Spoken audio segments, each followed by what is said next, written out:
What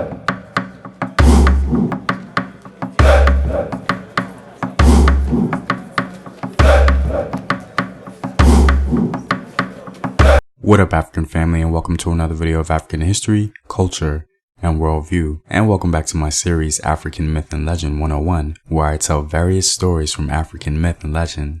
Today, we're going to tell a myth from ancient Egypt about Pharaoh Snefru and his beloved maidens.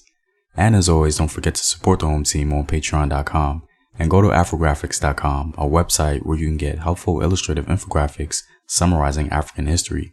Links to Patreon and Afrographics are in the description box below. So sit back, relax, and enjoy. One day, King Snefru was bored, and so he summoned his high priest to his chambers and asked him to suggest a distraction. The high priest told the king that he should go down to the lake in his gardens and equip a boat with maidens chosen among the most beautiful women of his palace to row it, and in this way he would find distraction. So the king ordered the boat to be prepared with oars of ebony and sandalwood.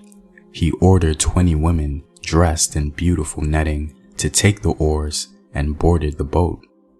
The royal party rowed about the lake, and the words of the learned priest were fulfilled. The king found his dissatisfaction and boredom dissolved, but one of the maidens knocked her hair with an oar, and a charm of blue stone which she had been wearing in the shape of a fish fell from her hair into the water. In her distress at the loss, she stopped rowing. The rower behind her stopped, and then all the rowers on that side, and then all the rowers entirely. When the king dreamily asked why the boat had stopped, the women all looked at one another, and finally one answered, "My king, because one of us has stopped, all of us stopped, following suit." So the king asked the maiden why she had stopped rowing, and she said, "My king, a blue charm shaped like a fish fell from my hair into the water, and I was distressed, and so stopped rowing." And the king told her, "Be easy in your heart, my beloved.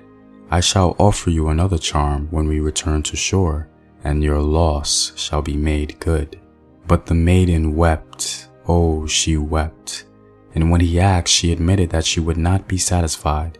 She must have her own charm. Then the king turned to the high priest and asked him what they should do. The priest went to the side of the boat. He recited his charms,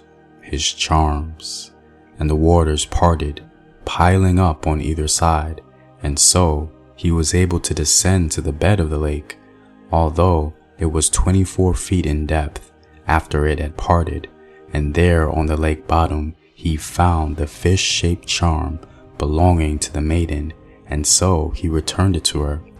The maiden regained her chair.